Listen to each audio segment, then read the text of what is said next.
ebale ya Congo ejali lopangota kashi ejali shenzela.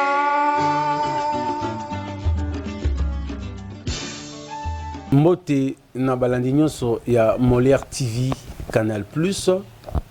Ngonga ekoki obolandaka émission Actu de Province, une émission que je présente. Moi c'est Gulin Petelo. Toye awa na Kasangulu pour la émission na honorable Mambo. Toponier parce que yé aza député ou aza expérimenté en matière parlementaire.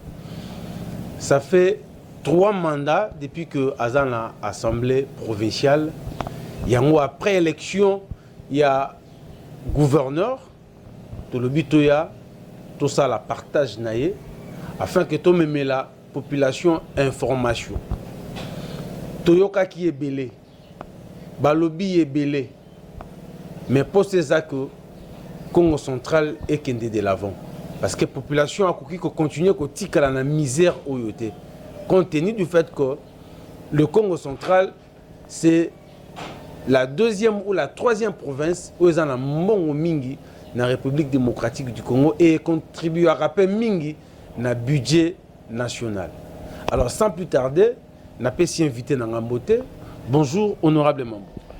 Bonjour Ndeko Guilin, bonjour à téléspectateurs nous sommes dans l'émission Oyo.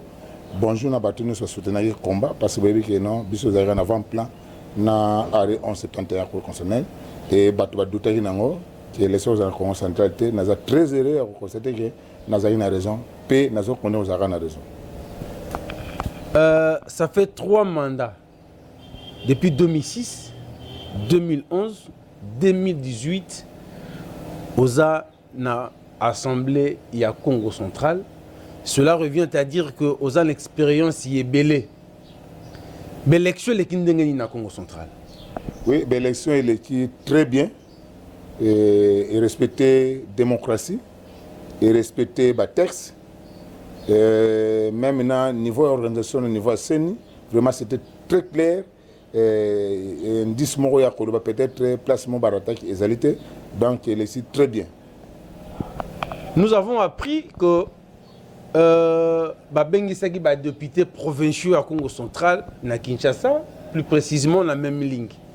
Oui, il y avait le Premier ministre Samba Lokonde, il y avait le président de l'Assemblée nationale, l'honorable Mbosso, le président du Sénat, l'honorable Bahati, le secrétaire général, il y a eu de PES, M.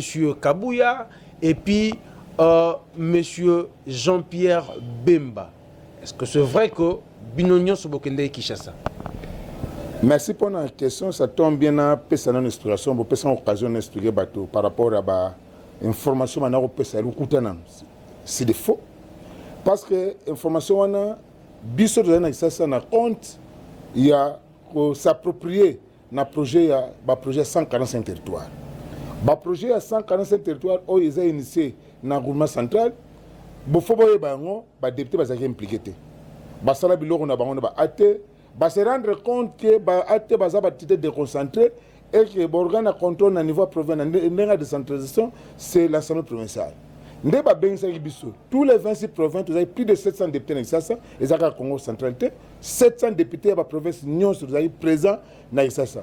Sur l'invitation, il y a le chef de l'État. Et tout s'approprier pendant au moins 5 jours. Tu travailles même en atelier pour corriger le projet qui est déjà adopté dans le Conseil des ministres. Bissou va député intégrer le projet où ils ont rencontré volonté à la population pour que ça élu. Alors, nous avons un document final, je pense, ils ont ouverture des chef d'État, clôture, ils n'ont pas Premier ministre. Ça, c'est de 1. Donc, nous avons pas. Deuxièmement, il faut que tu aies deux tendances.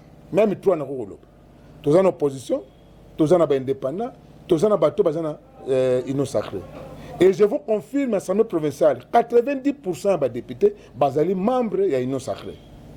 C'était aussi l'occasion que la coordination de l'Union sacrée, on a besoin de députés de l'Union sacrée pour un échange. Et profiter de la présence de députés et ça, la Congo central, tous les 26 provinces sont présents ici. Donc, il y a une occasion de échanger dans le bureau politique, dans la coordination, il y a une sacrée. Ça, c'est de 1. De 2, après la réunion, il y a une sacrée à Gilles Bongré, bino ba député et une sacrée, bon se réunir pour botter la commerce, tikeni ni oboro pesa une sacrée, chance na batirer des alikona. Et tu connais qu'on se réunit, c'était à la demande. Il y a président Jacques-Claude Marino. C'est un stand de représentation de réponse pour permettre les 2-3 jours de réfléchir. Donc, sous la présidence, il y a honorable Jean-Claude Nvouma, président et ensemble provincial. Il y avait ni ma membre de la coordination, il y a une autre personne. Et tout ça, le bureau politique, bureau électoral, présidé par honorable Makana, le doyen.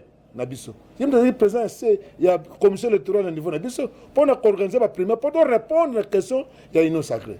Et tant qu'on a Makana, on a Diomi, on a Diomi, Bango va composer le bureau, va organiser l'élection, et il y a eu 38 votants, 38 députés une sacrée.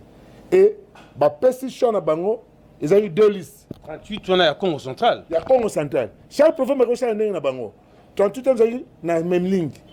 Donc, il fallait qu'on vote. Tité Oyo, et Rose la favori, lui dire non pas pour une autre mais bon tel anan et les autres Kabola qui bana basi tout ça liste na bango ba maman Chantal Malamba ba ne fait il batinu soana liste na bango bana mibali ba gi ba batinu soana liste na bango et dans les 2 listes relié à nano nani docteur dit abimari premier na liste bana mibali maman ne fait titi abimari première na liste bana basi ajoute 31 voix. Docteur Guy a 26 voix et les autres. Alors, si on regarde en mathématiques, sur le plan électoral, quand on a 3 candidates, tu divises, donc en fait, tu as 15 voix. Donc, Guy a la première. Idéalement, il se dessine à un niveau et même ligne. Alors, ceux qui ont l'élection, ils ont imposé non. Après avoir voté tout ça depuis longtemps, tout ça, les PV. Et les biso, sur la présence, on a besoin qu'on vienne. Ton PV, tu remettre pas connotaire. Il y a une sacrée, Bahati, et puis il y a 2-3 zones là-bas. Voilà où il y a une même ligne. Alors, ça fait 3 mandats, Yozonga Kaka député. Et si ça l'a déjà, avant mandat, avant élection, et si ça l'a déjà, Babengi ça va député dans Kinshasa, pour battre na bango avis, ça la primaire ou les emballés liboso. Non, c'est seulement. Je vous rappelle en 2007. 2007, vous avez Union pour la Nation. Coordinateur provincial, fait que son Mikakoumous. MLC, les autres, vous avez majoritaire. Côté Moussoussou, majorité présidentielle. MP. Kabila Nabadounaye. Bazoua, 14 députés, Bakane Issassa. Sous prétexte, Bakane Renault Union Sacrée. Ils ont Union pour la Nation. Bakane 14, c'est ça. MP, on a payé Kabila Pay. A 15 députés, tous ont logé et pas un match. Dans FTNC, dans ma tête. Les emballés, quand on a un vote, Union pour la Nation, avec mon ancien, il faut qu'on dise là, 14 voix. Un majorité présidentielle, Oya Kabila, 15 avec un match, 15 voix. Et ça, les emballés, deuxième élection de Rossala, il y a Jacques Mbana en 2012. Jacques Mbana a 17 députés. À Bensi, 17 députés, il y a la majorité présidentielle na Kim. Non, Jacques Azak est indépendant. De Yon Koussou, mon majorité. Yépe, Azouba député. Donc, et ça est là qu'on s'est raté. Dans 2007, nous avons eu Salamara Nganazaki. Nous avons eu compte 15. La 15e fois, mon ancien, il faut qu'on dise le nom de Zaingaï. Tous les gens qui ont été en train tout là, on a beaucoup de maïe, maman Fourmassia, tout ça, on a. Et ça, les gens qui ont été en train de se faire.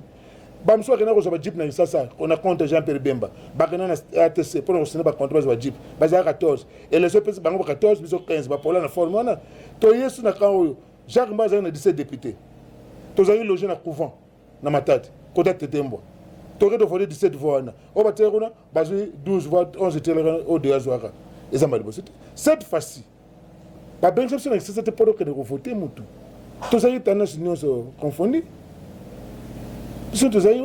Donc c'est pour vous dire non, biloko wana eza biloko bato balobaka bango. Mais tous en politique, ils ont question d'accord, contre. Mais les 38 députés on a obligé de beaucoup ta union sacrée, même bah ça a été obligé bah on va ta union sacrée. Non, la majorité va député dans l'union sacrée. Et bah, on va quitter, bah, obligé, bah, on est le côté.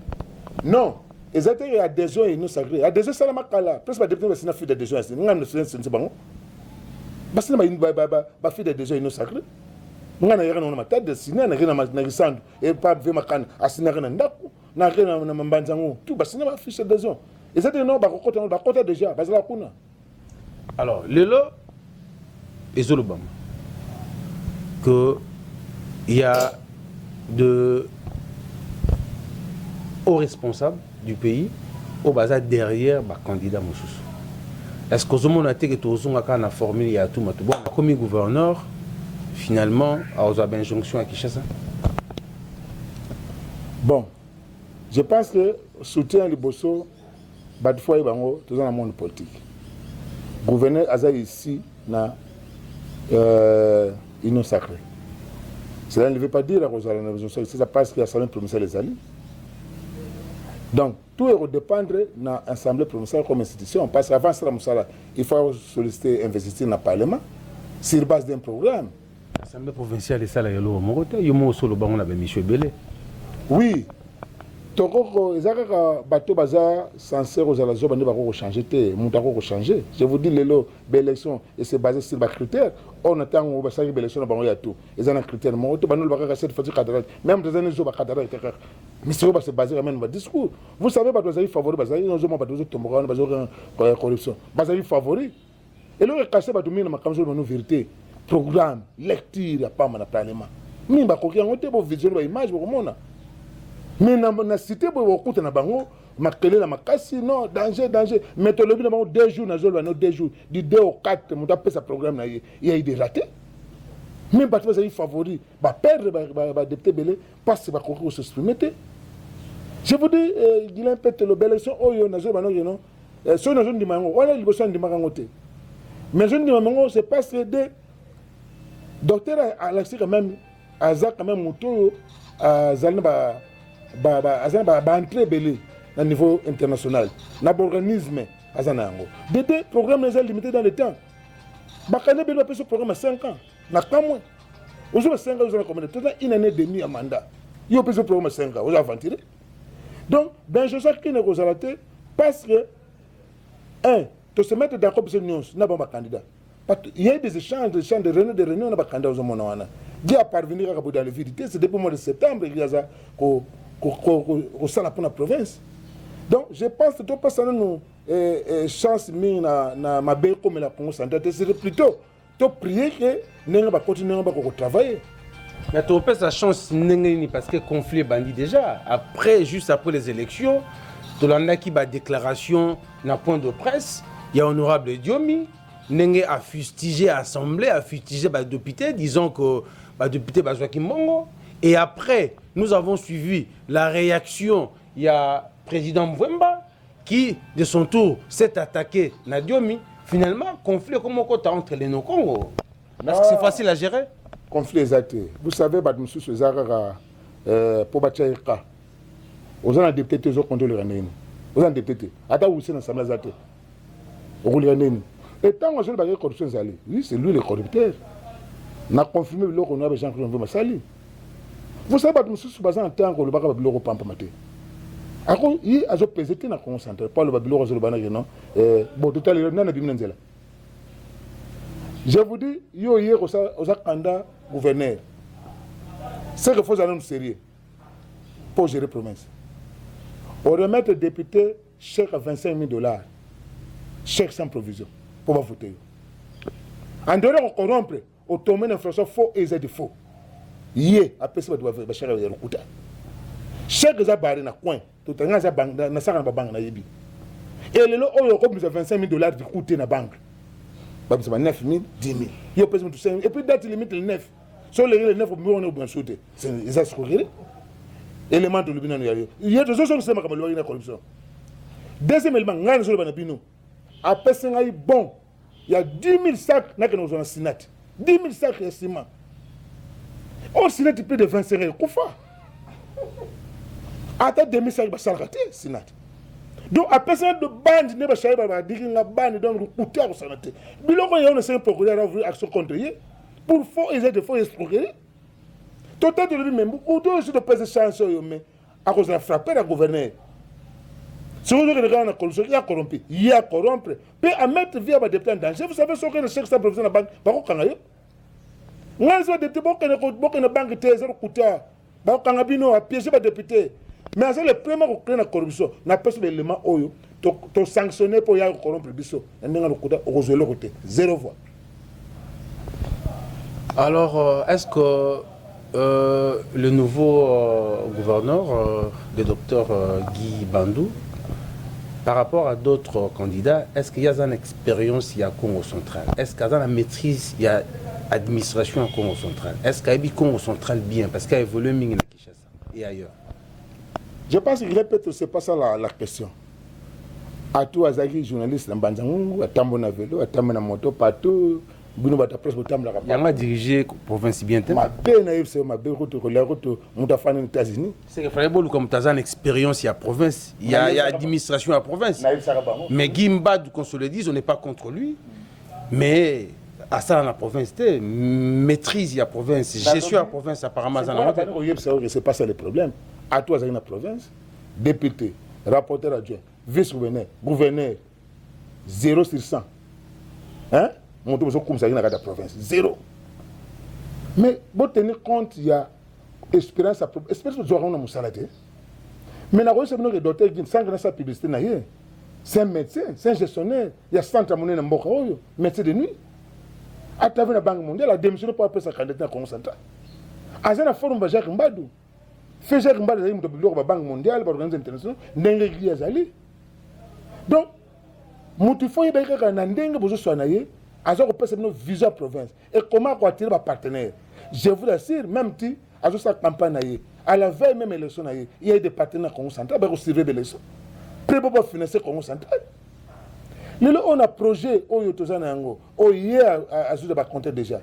Le Congo central péage, tout à 700 000 $. 80 000 n'ont tout à jouer par frétin, tout fout à tout.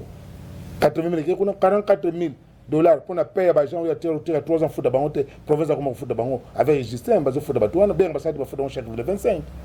Province aura 26 000 $. N'a bon nous compte à millions, n'a millions compte. Mais azulinga qu'on ramène et à ça je d'accord, c'est que ce but que nous signé PV wana.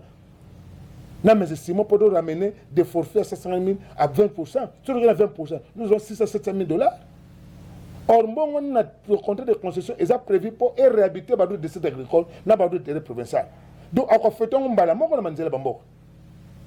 Déjà, vous sentez que non, vision au côté des alliés par rapport à Badozaï, à Bissawa, et mon coup à Lyon, Koundam Boté, Bilo, non, son âme, Nini et Salem et Mbokwana. C'est le contrat côté provincial de Banyongo. Toujours foutu à nous. Donc, tout le monde espérance à Congo central. Je pense qu'il y a Congo central. N'a pas eu de partenaire, de projet dans la province. C'est très important. Les gens ramènent sur la province. Bon, on a province à Congo central. Et qui ça, ça d'accord.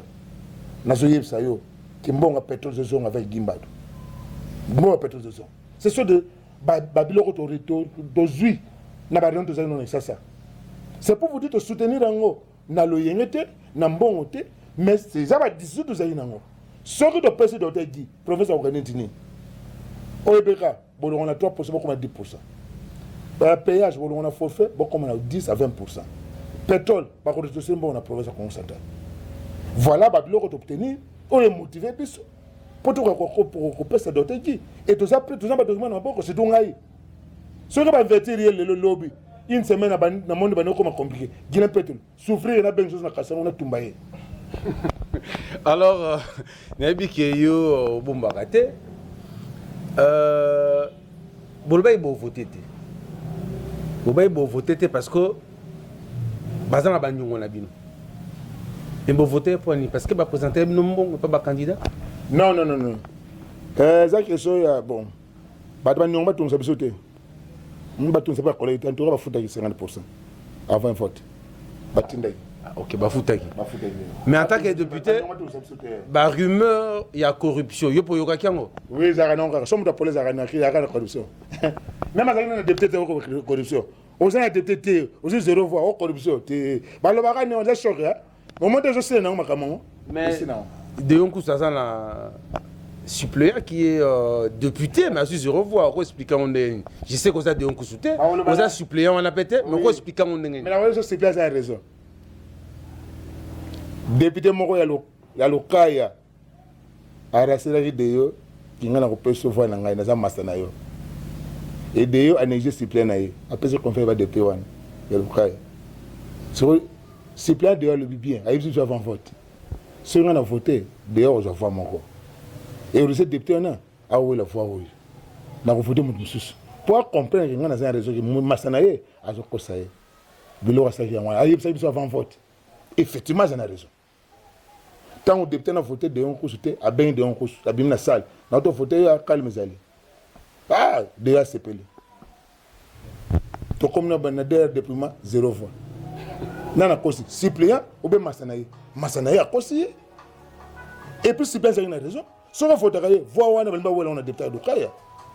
Voilà la vérité. On a une confiance dans le député de Kaya. On a le député de Kaya. Il me rappelle si voix. C'est pas mon suppléant naïe, alors qu'il n'est pas candidat Moussou, n'est pas voté. Non, on a soigné naïe avant. Aïe, ce même président Jean-Claude Mvem. N'a voté, voilà ma caméra de Rayango. La ligne que on aurait déjà comprendre que Bazoko Skouké bon pas de tel local. Voilà la vérité. Député on a Lukaya, il y a Kassangoul parce que Lukaya est un mounene. N'a pas sécurisé yo. Nangai, tout c'est sécurisé. Non, tout il y a Kassangoul, il y a Madima, il y a Kimboula. Il y a Lukaya, tout c'est sécurisé. Mais ça Massanaye. Oh, Massanaye. Massanaye. Alors, vous avez $100 000. Plus encore, bah député Moussou, bah j'ai pas 2, 3, 4 candidats. Honorable Mambo. Bat balande mission na auto sala kaka awa. Bat balanda ka ouverture, il y a session de mars. Il y a président Jean-Claude Mvemba.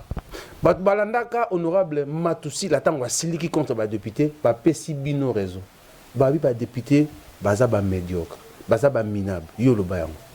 C'est que ça a se confirmer les choses. D'abord nazo lo bano que non, député mo tazo $100 000. Sois sérieux. Batia ko tous les même bâtiment est belé, babiso ba tous quand même posé, ba vie Matoussi la bateau bazana, tous les même responsable, toujours gérer quand même bâtiment est belé. Netinga so j'ai 35 personnes à niveau 59, ces activités on va chanter, j'ai plus de 65 personnes, on a foutu à hyper na contribution. Donc tout ça c'est bien. Bateau so confondre consultation na campagne électorale. Lelo oyo ngana ko yamba 10 députés, 10 candidats, 15 candidats ba ngoni so ba yeno. Zoa carburant, zoa c'est tout à fait normal. Il y a une consultation, ça n'a rien à voir. Et on a dit que le 2 et le 4 vont convaincre. Pour la campagne de 2 au 4, on nous a seulement avant la campagne, pas confondre. Et puis, on a dit député, on a pas candidat. Bazo que n'a pas candidat, et ça campagne électorale. La campagne à Congo, aux journalistes, même si on a les députés, tout ça va servir de ça. On a son ballon, son val, son cercueil, bon sens, c'est la salle bonne. C'est ce qu'on l'hérité. On retire la montagne, na cercueil, na rebe cercueil, na yo semi cercueil. Si on sait non, besoin de cercueil dans famille, faut être malhonnête. Donc ça n'a rien à voir. Les chocs ne pas en ango. Botambo le papa kana nyonso. Et kanda mo ça vraiment ko. Le leçon yo l'hérité lui on a maman mo ça na les raté. Même na baction faut ça na 2, na baction comme na 3. Mais 22 ko raté. Donc pour les refuses à Syrie, ils ont 22 députés, 23 candidats, députés na biso. Donc bazo créer la corruption c'est comme ici mais au comment on a qu'à via de fait changer. Dis le montant $100 000, c'est un chiffre d'affaires. Et $100 000 sur le montant d'ango, je pense que faut mon quand même que nous faut bande quand même moi yemo fois azara moi normal. Mais nous on a minute ba députés courir derrière banque bon bon ba tina giwana il faut ba formater ba document ba signer ba ça que ne pas pendant que moi bon ba tina gi ça fait 7 jours avant de la banque et bien na banque bien que c'est comme dans ma tête. Donc ezaka mutsoko koyi a tomber au lora alors ba raison mais je vous dis ceux qui va lever payer $100 000. Donc dit le là il y a l'équipe azama 200 à 300 000 à ça à côté n'est pas comme ça 33 députés fois 100 000 $3 300 000 hein et les autres budget province à Congo central azul mbongo et bien na banque c'est faux bon bateau je vais payer $100 000 yemo kanda vous en a cara bien kanda ça na cara bien kanda musaza malade hein il est pas candidat malade on va quand même là, bah ça va dire. Oui, babango. Oh, mais vous avez une image, moi je suis simba boy. Je suis simba moi métier. Alors qu'on t'a embêté. Soit on a tiré sur nini. Maintenant on doit me faire un lobby. N'a pas là les bandes t'es un député non pour gouverner à Kofi. Faut que tu montes toi sans chez à quoi affronter réalité et Gimbadou. Azan le gouverneur t'es. Mais c'est l'itinérance. Voyez vision, peut-être vision monte. À qui tu son rôle, Bayambi, à qui tu Mbanzango, à qui tu Kamba, à qui tu Kassangol. À toi, ça les 2 ans et demi, c'est itinérance. L'itinérance, c'est un concert à Jibé, concert à Ouera, concert à Kofi. Ici. Alors, honorable Mamboisa, les Cambodgiens dérangé peuple ya Congo central. Peuple à Congo central a constaté Boui. Parce que vous avez député au même petit assemblée. A constaté Boui. Le ministère ou le gouverneur, et ça, le ministère où travailler pour la population. Ça dit que les députés ont un ministère dans la poche. Au cas où député, ils ont un ministère à Bouyezakaye. Député, ils ont un suppléant dans le Parlement, ils ont un ministre. Ils ont un ministre, en tant que ministre, ils ont un pas suppléant. Est-ce que c'est normal? Même les frais à fonctionnement, alloués pour le fonctionnement du ministère, député doit gérer. Même salaire, il y a un ministre, député doit gérer. Parce que le corps est allé. Et au moment où député parfois, qui n'est pas gouverneur, il menaçant pour ça quelque chose. Le gouverneur a menacé son ministère. C'est pour dire que le ministère, comme on a un apanage, il y a des députés, ils ne travaillent pas pour la population. Est-ce que c'est normal vraiment? Je pense que Nazari Moutali Bosso a critiqué le gouvernement et tout. Le gouvernement tout, ils ont composé plus de ministres incompétents, pas députés. Si vous remarquez, les incompétents dans le gouvernement et tout, ils ont plus de députés. Ils ont critère de fanatisme. Parce que vous voter en Tchèque. À tenir compte de l'expérience de la compétence. C'est pourquoi d'autres qui font la regarder dans ma campagne. C'est vrai, à cette campagne, nous avons vu Makasu, nous avons vu Sir, nous avons vu Café. Sur la wana, le gouvernement a ma compétence. Même le lobby n'a pas appelé, on a boutou.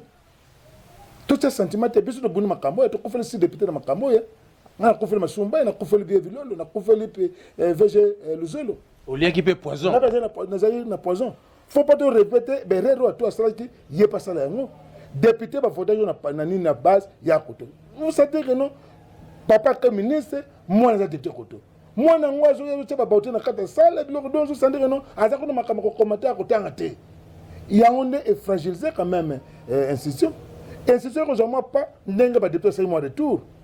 Tout le monde est Guilan Zongi, tout le monde est Douard Zongi, on peut repasser le niveau, tout le monde même de tout le monde sur le Kéwan. Donc, critère de la compétence, l'expérience. Et ça dit que non, nous sur le coup la photo, à quoi il y a une erreur et tout. Un, si le plan, c'est un médecin, si le plan administration du territoire, à la connaissance en terre. Il lui faut un ministre de l'Intérieur compétent, à hauteur territoriale, soit dans le gouvernement de Jacques, soit dans le gouvernement, mais à la connaissance de l'administration. Base dans le gouverneur, pas ça, c'est autorité politico-administrative. Politique, à côté de Robert Télémabora, je m'en ai comme d'habitude. À cause de Lumumba, à cause de Yamba, à cause de Bango. Mais, si le père administratif, il faut que la moto soit rodée pour aller comment l'entité fonctionne. Territoire est déconcentré à fonction des lignes. Secteur est décentralisé à fonction des lignes. Secteur, groupement, village, Bilo Simbi Angwan. Et de deux, dans le ministère clé, travaux publics, éducation, dépendre de la province, compétence provinciale. Donc, ce qu'on a fait le choix, n'a pas député comme ministre, n'a pas dit que non, n'a pas dit pénal, n'a pas pénal, rendre pénal service. Parce que nous n'est pas tout. Tout le ministère de l'Intérieur, Serge Kouaben, a eu une minalité, a eu une même pas les gens qui vont difficilement. Pendant 2 ans et demi, itinéraire c'est ça. Bakoulou ne joue pas partout. Mais c'est intérêt bien dans le côté. Tout le ministre de la santé, je vous dis, il y a un centre clinique centenaire. À combien de personnes pour visiter? À combien de ministres de santé il faut que les touristes se barrent. Bon, tourner bilan en tant que ministre de santé à Saint-Denis. Et le côté, tout le ministère du transport. Même chose, piloté par un député. Ministère des Finances, attribution à 16 mois, on a tout. Kabang. Mais, à ces députés. Donc, même à frère, même à collègue des députés, à faire souffrir. Donc, il faut que le bateau, bazon dans le Parlement, ba konde batina yi bamba za ministre té ba ministre ne pas on a parlement ba permettre à ce choix bien pour permettre au professeur de décoller.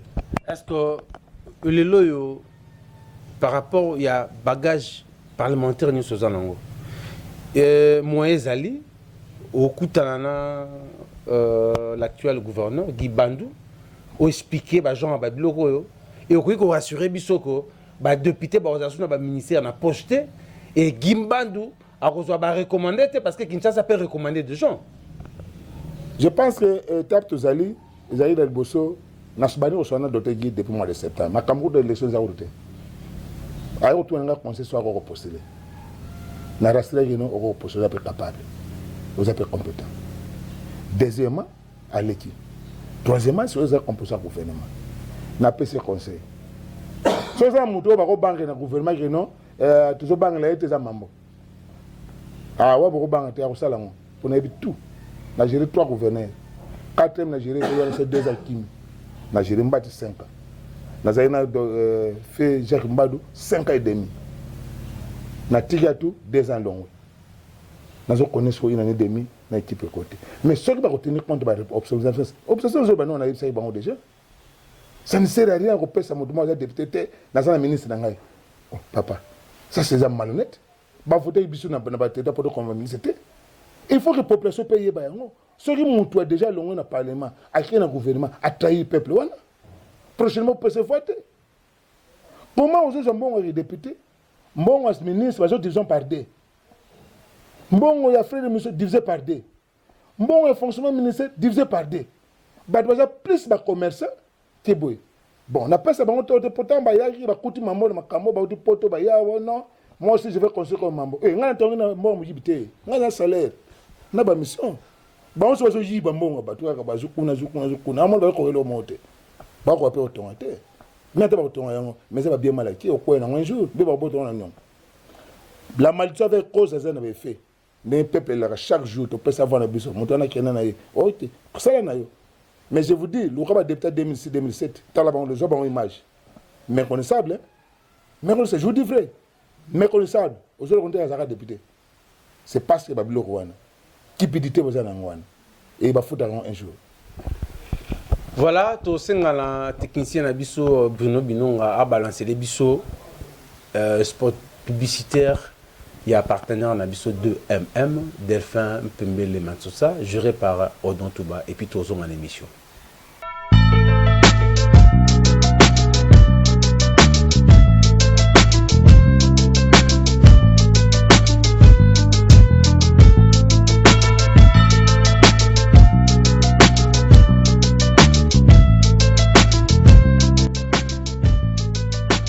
Bana Kinshasa, Bana Kisantu, Bana Mbanzangungu, Bana Kasangulu, Bana Badimba, Bana Kikonka, Bana Kuilungongo, Bana Matadi, Bana Congo Central Mobimba, Bampangi na Munu, Balobi, Soki Olingi Koya séjour, et Toko Awana Kisantu, Isika Moko Koyambayo. Guest House DMM. Delphin Pembele Matsusa.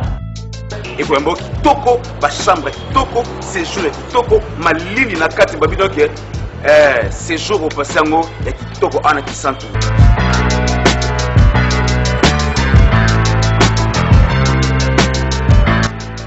Kitoko nyonso ko bituna teke tozana paradis, na ka restaurant classe, na kati DMM, ça veut dire ko bituna te zawapi ezana route nationale numéro 1. Précisément dans le quartier Wombo, en face, il y a un centre social tout près, dans le parking à Maringa, Makambu, BMM, il y a Moïsalade, pas sur le besoin de la mitema. Moi, dans la Belgique, à Zopama, Kozo, à Paolana, Nabandiara, Makambu, Aletika, Lissoute, qui sont tout Nabango, Nenemoko, Fimou.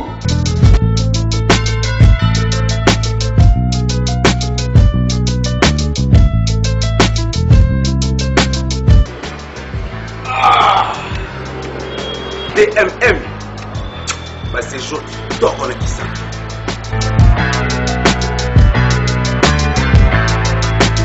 Nous sommes de retour, on a émission Oyo, Nayambi, le député honorable Papi Mambo de Kassangoulou.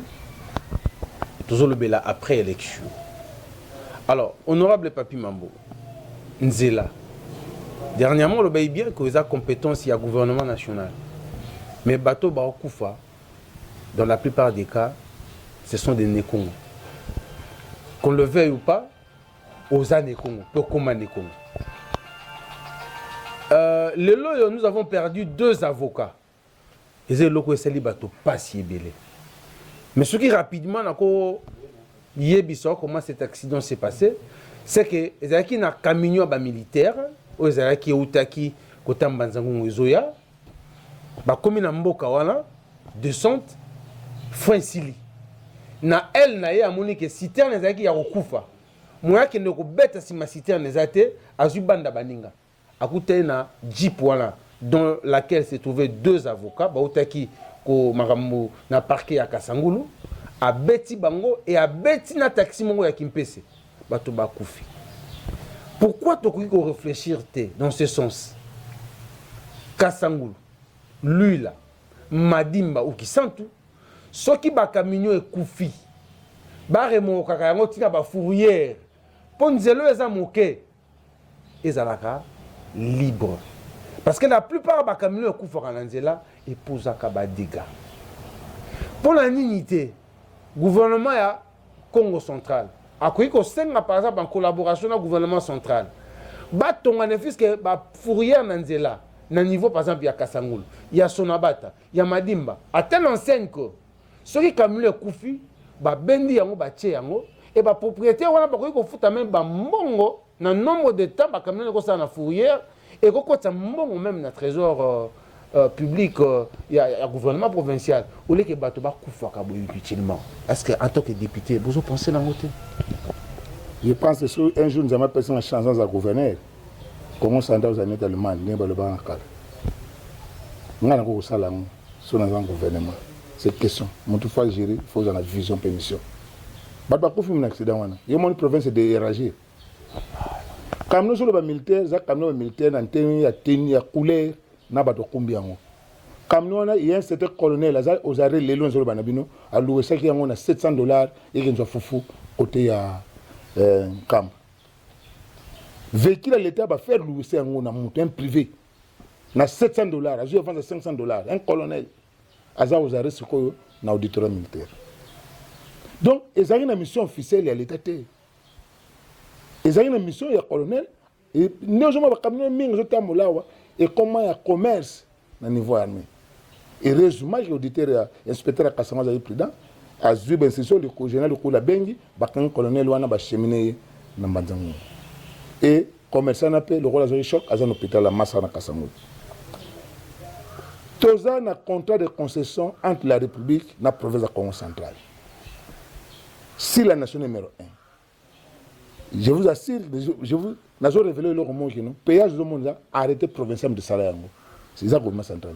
Ça c'est tout. 2006. On a entendu na ONG na sa campagne pour na battre foutre péage. Bah la concession est ça. Qu'est-ce qui est prévu dans ce document? Il faut que concessionnaire Asomba dégli à la disposition de la nation numéro 1. Moko na lokala, moko na Kasangulu. Bagri wana za mission nini? Kaozo lubana, véhicule kufi, conteneur kanyo nzela. Comme si mon conteneur remorque kufi nzela to kanga makapene to vandi.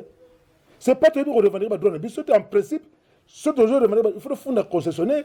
Ako privé ce tout temps, te passer conteneur mo kanyo nzela. Il y a un privé. Gri wana rôle nango zeli wana. Amno accident conteneur koyi remorque kufi elke ko longola yango. Na contrat ezali. Deuxième élément dans le cas de la concession, on a passé dans la travaux pour yebi na tanga yango. Il faut que le concessionnaire somba 2 ambulances. Moko na Kasangulu, moko na local. Local a une sens à matadi, local a une sorte de mbanzangu, ou a une sens mususu. Donc ambulance a parlé que nous avons accidenté. Véhicule kofi na nzela gris zate na Kasangulu. Pour longola yango. Batwa kofi ambulance zate, pour nous avons batwa kofi na ba blessé zate. Donc, nous avons fait un parce que soin est retard. Donc, c'est une compétence, il y a gouvernement provincial, il y a Congo central. Une compétence.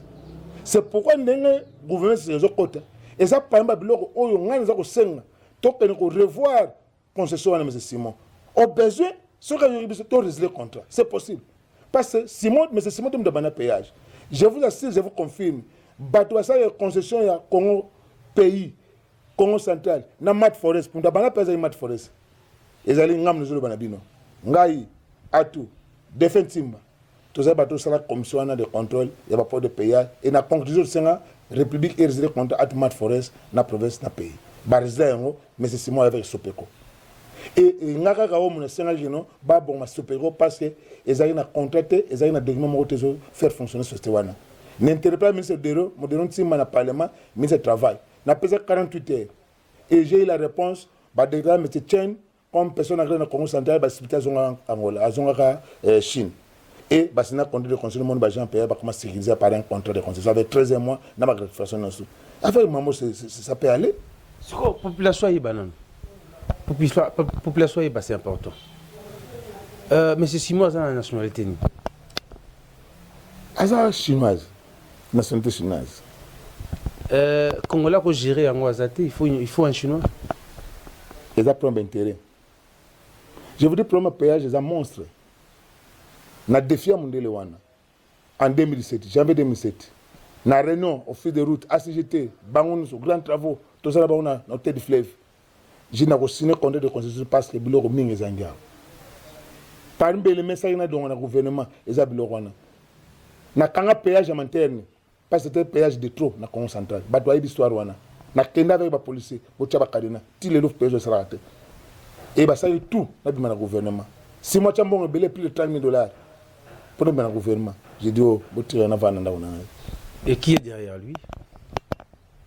Batouaï au niveau national.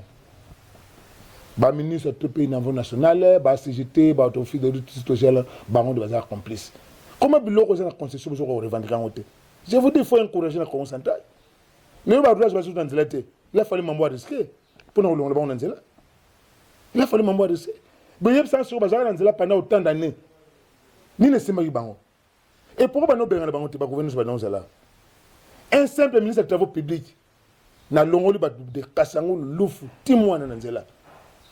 Bayeb Sanga Zayini. C'est parce qu'il y a une incompétence. Bon, Bayeb Sanga Simon. Ni ne sont maintenir. Sur le nom, un ministre comme Mambako Sinepe Simon, l'homme n'a pas de temps policier. Mon temps, on a été. Tu as un problème avec le contrat. Ça peut se faire. Il faut encourager la Congo centrale.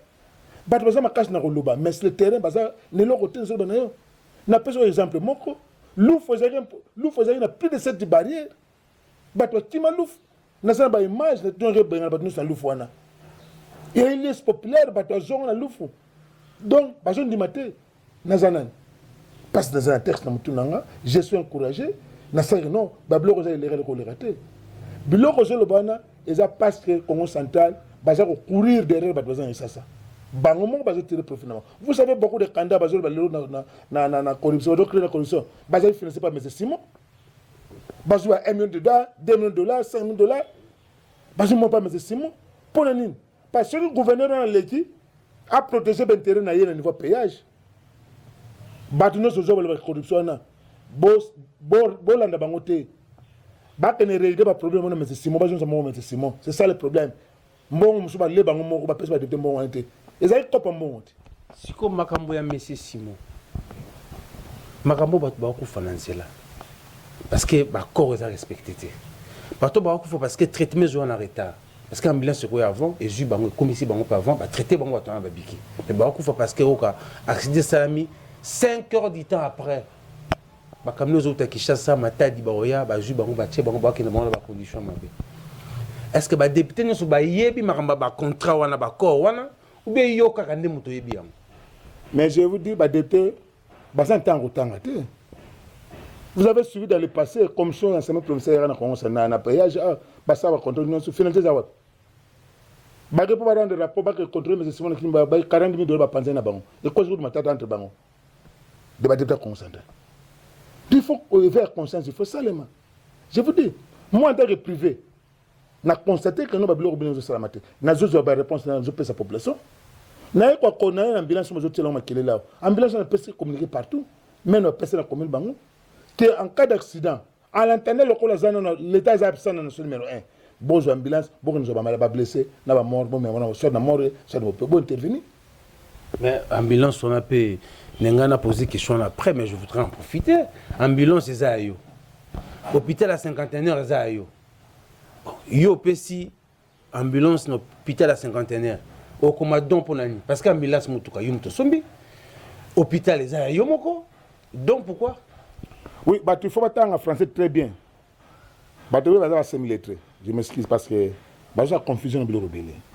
La clinique de cinquantenaire, promoteur, honorable Mambo. Mais à gestionnaire hospitalité. Ça, c'est de 1. Nous ne sommes pas dans le monde. Que nous avons l'hôpital à Pessi Batou. Par contre, l'hôpital basé là, docteur Mila, maman du gestionnaire, maman ni, à chargé de nursing, maman tela. Bangonde. Son hôtel même dans le contrat, je n'ai rien à voir dans le Rwanda. Même le discours docteur Vivia Tangaka, c'était ça devant Bachi. Mbata tourner comme ça le Rwanda, kabé pas Batou. Cinquantenaire, ça combo à Mambote. Ils ont un personnel. Ils ont centre de pote. Moi, je masse les dans la condition normalité, salité, tout. Place où va héberger même ministre, même monde les réalités. Donc, créer centre, on avait la condition, on avait la split d'abord chambre privée. Na spécial yango don. Na ba docteur bazakuna, ba on doit gérer yango. Vous pouvez le vérifier. Beaucoup de retour on a même à combien de jours en hôpital. Azan yango te. Premièrement, vous avez une ambulance. Vous avez déjà une ambulance na PSI. Comme il donne un centre wana. L'État a un centre na ya ko pesa don.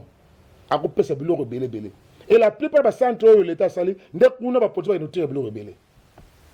Ba zo biloko belé, mais gestion ils ont posé problème. Mais là autant de le bidon, ils ont bon na poche na ngai. Na somme ambulance. Na pesa don, na peut-être cinquantenaire, mais ils ont pour le cinquantenaire, c'est bien dit. Na communiquer na biso de sali partout na centre nyonso. To le biboy, centre nyonso o ils ont territoire à Kasangulu, na cité à Kasangulu. Vous avez un cas de transfert, beaucoup de ambulances, vous avez un numéro de wana, bazu corona, bazu malade wana, bazu retirer partout, sans frais. Ambulance, ils ont un carburant plein. Chauffeur, vous avez payé pour nous. Infirmier, vous avez payé pour nous. Parce que vous avez médicalisé, vous avez national payé pour nous. Vous avez un carrossel, ça, il y a le minimum. Vous avez un peu de poto, vous avez un tensiomètre électronique. Na pesi pour la population Kasangulu les 51 bimika pour la gestion na yango. Comment de repérer ça ambulance na l'état na TPT parce que ça service hôpital. N'est morgue zaleli. N'est échographie zali. Ça ba service à l'hôpital même ambulance wana. Et ça na senga na bango ngamu na kufuta infirmier ou infirmière ou ba na ko accompagner ambulance wana na malade. Parce que le but tantôt na hôpital même na masse ba zo transférer moto. Nana ko charge ba ko le fameux charge infirmier wana. Non. Déjà il y a mon centenaire un chauffeur na infirmier ou bien infirmière ou il a chargé. So il va bengo hôpital Giloso, infirmier matina biloko nyonso. Na ba kisi, ba ko no malade. Ba no transférer ba biloko zali, ba no pesa so ma tieba nyonso, ba installer chauffeur démarrer tin hôpital ba sel transfert. So ko senga tire la kuna atire li chauffeur na infirmier ba zo. C'est le nouveau na Congo central de Kasangulu Mwanda. Siko honorable Mambo, yo bolingo bongo na Kasangulu. Ezaka bolingo kaka ou bien mbongo leki na ngwebele kota olengo ezato le bio kabola ngo la population. Bolingo ebele bo c'est quoi en fait? Expliquez-nous ba na Kasangulu ba Hollande. Ezaka notion devoir na pesa ba député. C'est facile député ça là ngo. Ko kababa boto manango ba yoko la honte. Ba député so ba mboter le pas na madimba balandi boy. Qui mbanza balandi boy. Mais to développer, to ça développement na compte l'état. Nyo so zaka bolingo kasa. Oui, ça ko ngamba. Mais le lo mamba ko kenaye.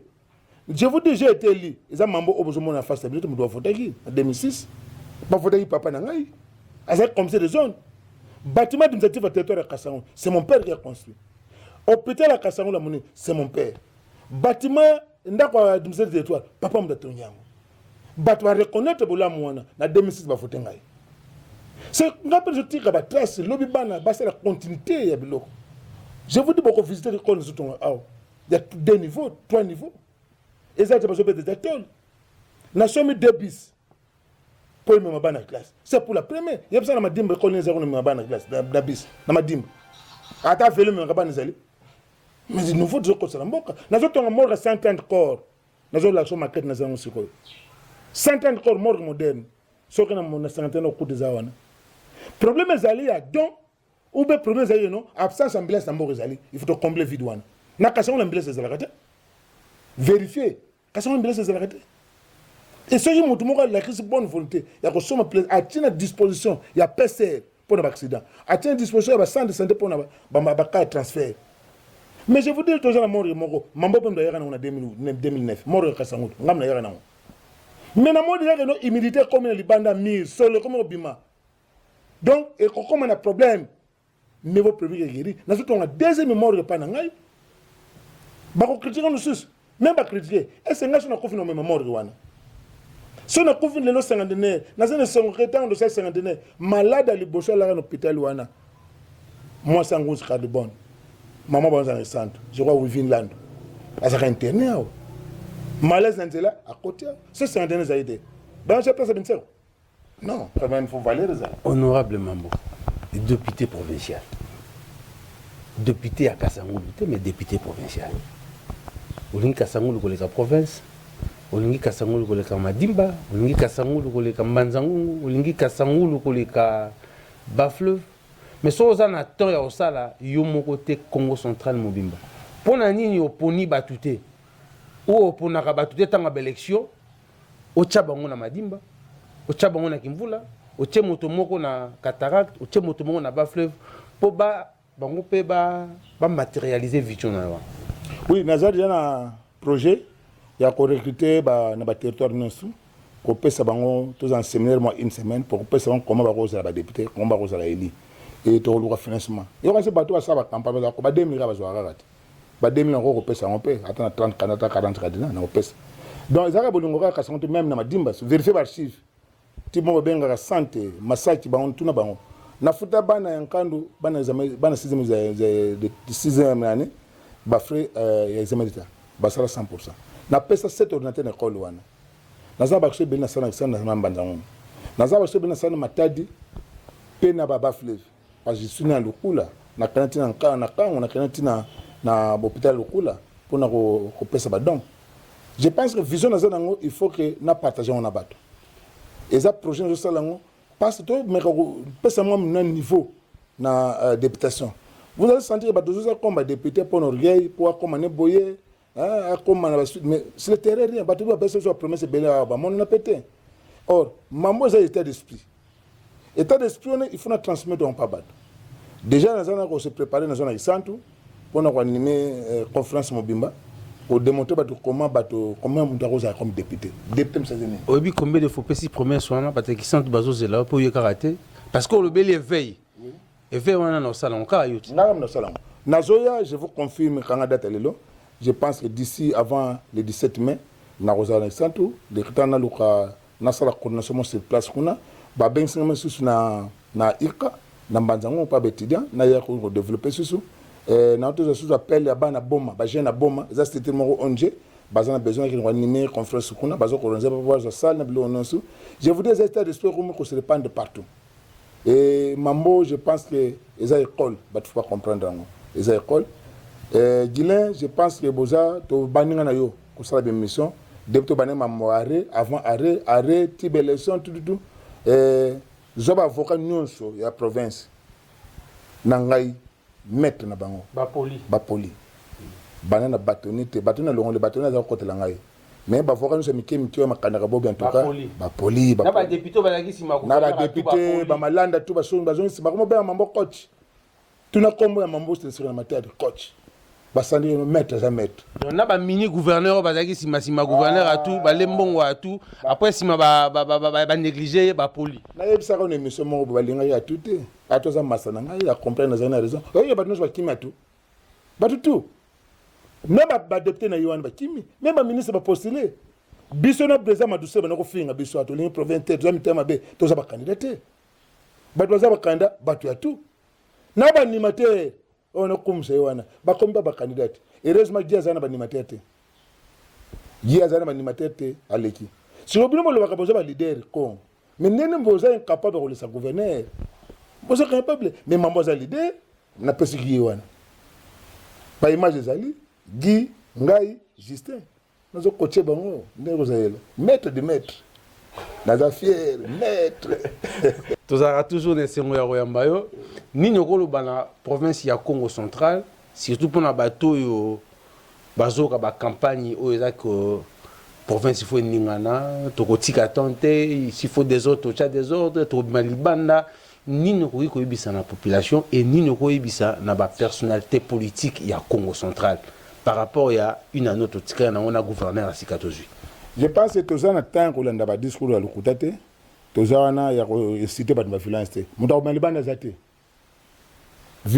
tala vidéo ya campagne na mwana ntemi alobi kaka boy avant tellement loba je veux la paix la paix la paix asuri wana alobi 11 minutes a prophétisé abino tozo sala awa ela ngopama muta ko lera yeba na pata sasa et on peut sala magi so muta nga diembe la montete ya sana trouble te via bato ino la paix la paix la paix batika ba observer ce roi Moussa Salem biso de vana calme to tirer à toi ça 2 ans to moni simbate une année et demie batira banana mais beaucoup remarquer au team il y a équipe beaucoup s'appelle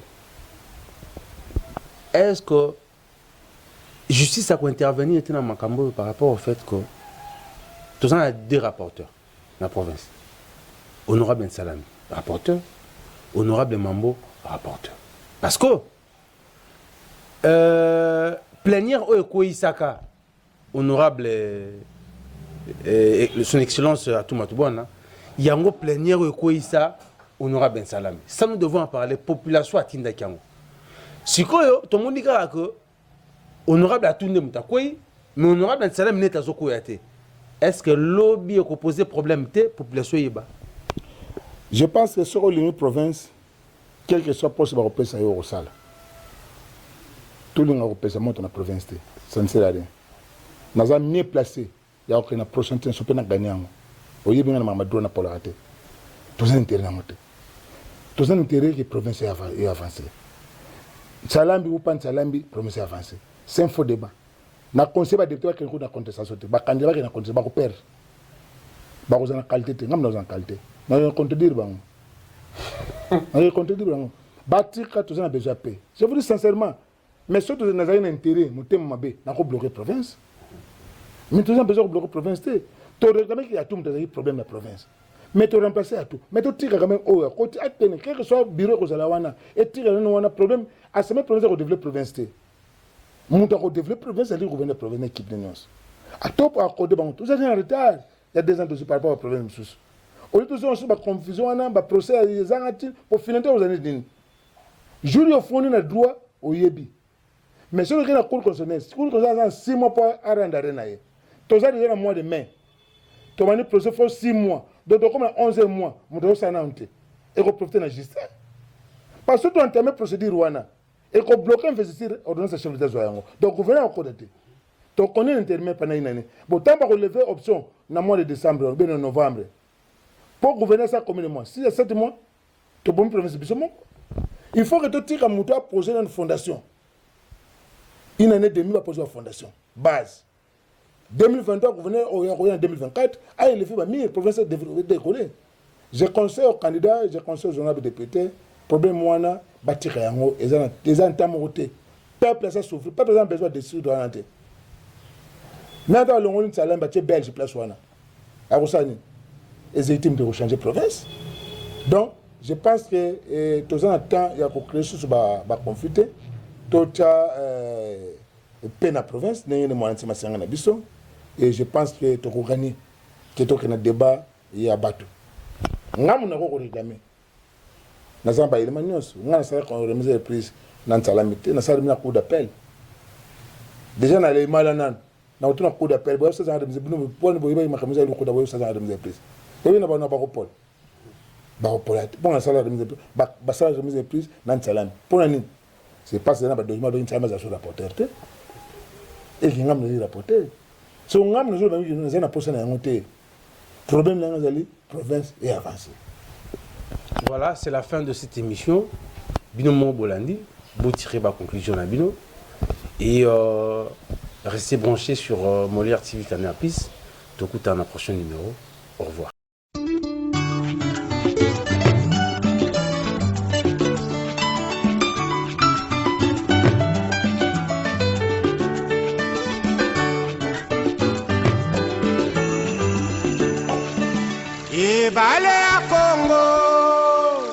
ezali lopango te kasi ezali se nzela